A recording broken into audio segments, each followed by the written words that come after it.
परमात्मा मेरा मार्गदर्शन कर, मैं कहां जाऊं अब?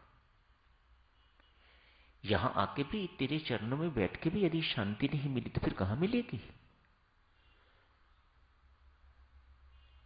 रात सो गए। कहीं लिखा है स्वप्न आया, कहीं लिखा है आकाशवाणी हुई, कहीं लिखा है अंतर प्रेरणा हुई। एक ही बात है। बहरहाल मार्गदर्शक अपना काम कर रहा है। उन्होंने परमेश्वर से मार्गदर्शन मांगा है, परमेश्वर मार्गदर्शन कर रहे हैं। किसी भी ढंग से समझिएगा। खुशहाल दास, लाहौर छोड़ के तू बैठा तो यहां है,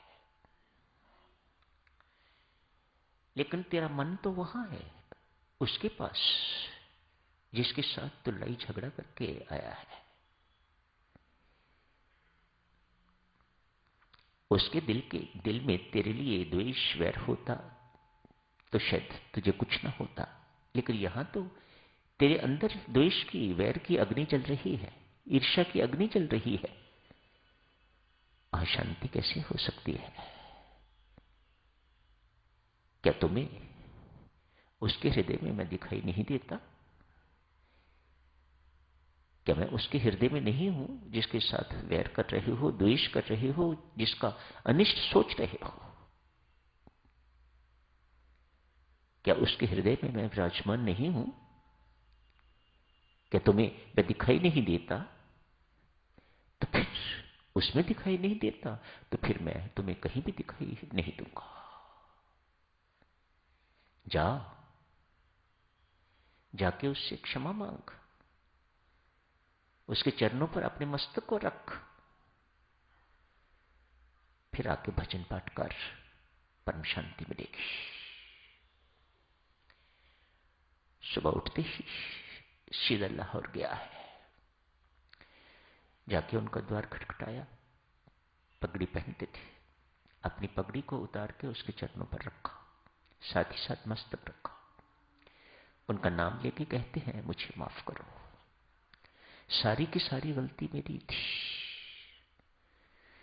मेरी भूल को माफ करो। ऐसा नहीं है कि भूल सिर्फ खुशहाल दास जी की थी, उनकी भी थी, लेकिन ये भक्त, ये साधक भजन पाठ का प्रताप है, अब सब कुछ अपने सिर पर ले रहा है। गलती मेरी ही थी, तेरी कोई गलती नहीं थी।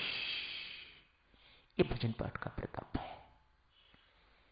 भजन से आदमी को क्या मिलता है? राम नाम की जब सारी सारी रात बैठ के जब से क्या मिलता है? ये मिलता है। अपनी भूल व्यक्ति सुनने को तैयार, अपनी भूल स्वीकारने को तैयार, अपनी भूल मानने को तैयार। जहां ये सब कुछ करने को तैयार, वहां फिर भूल सुधारने को भी तैयार, वहीं भूल सुधरेगी। यदि आप किसी के द्वारा अपनी भूल सुनना ही नहीं चाहते, आप आगे से क्रुद्ध हो जाते हो, बुरा मानते हो इस बात का, जो चीज तुम्हें दिखाई नहीं दे रही है, तुम्हें दूसरा व्यक्ति देख के तुम्हें बता रहा है कि तेरे अंदर ये चीज है, बुरा क्यों मानते हो? ये अहम है, ये अहंकार है। किसी की सुनने नहीं देता, अपनी मनवाता है, अपनी मनवाना चाहता है। ये अहम है, ये अहंकार है। खुशहाल दास स्थिति से निकल गया है।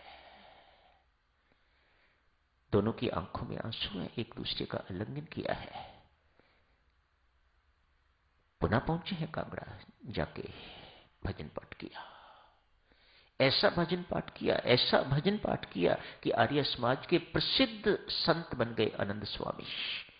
खुशहाल दास निर्वैर होके, किसी के प्रति द्वेष नहीं, ईर्ष्या नहीं, मन में तनिक किसी भी प्रकार का लेश मात्र भी अभिमान नहीं, प्रसिद्ध आर्य समाजी स्वामी आनंद स्वामी बन गए।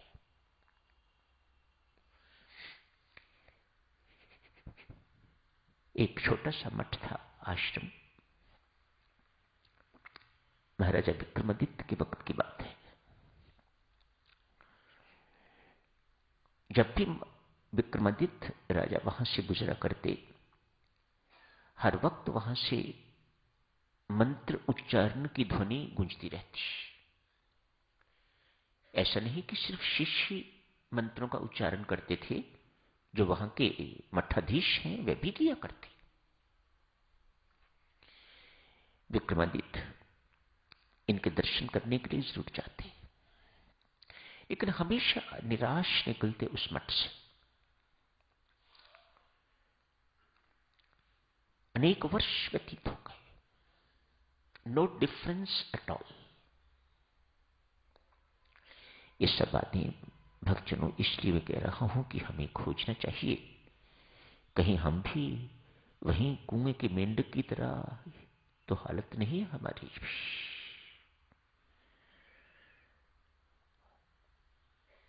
अनेक वर्ष बीत गए हैं, आज विक्रमादित्य से रहा नहीं गा। जाके कहता है मठाधीश, मुझे अनेक वर्ष हो गए हैं यहां से निकलते निकलते। जब भी मैं इधर से निकला हूं तेरे दर्शन किए हैं। तेरे दर्शन करने से मुझे कभी शांति का अनुभव नहीं हुआ। भजन पाठ का जो रंग रूप चेहरे पर होना चाहिए, जो व्यवहार में होना चाहिए, जो आचरण में होना चाहिए, वह तेरे चेहरे पर मुझे कभी आज तक दिखाई नहीं दिया। वह लालिमा जो भक्ति की, नाम का रंग जो तेरे ऊपर चढ़ना चाहिए, वह आज तक मुझे कभी दिखाई नहीं दिया। हां, मंत्रों का उच्चारण यहां पर उसकी ध्वनि नित्य सुनाई देती है, गूंज नित्य सुनाई देती है। क्या बात है, कहीं तो सकामी तो नहीं? राजा विक्रमादित्य पढ़े लिखे व्यक्ति, मैं तो यूं कहूंगा वे पढ़े लिखे थे कि नहीं, लेकिन परमात्मा उनके अंदर से बोल रहा है। कहीं तो सकामी तो नहीं है, कहीं तेरे अंदर कोई कामना तो नहीं, कहीं तो क्रोधी तो नहीं? जहां काम होगा वहां क्रोध भी होगा, और जहां क्रोध होगा वहां अभिमान भी होगा।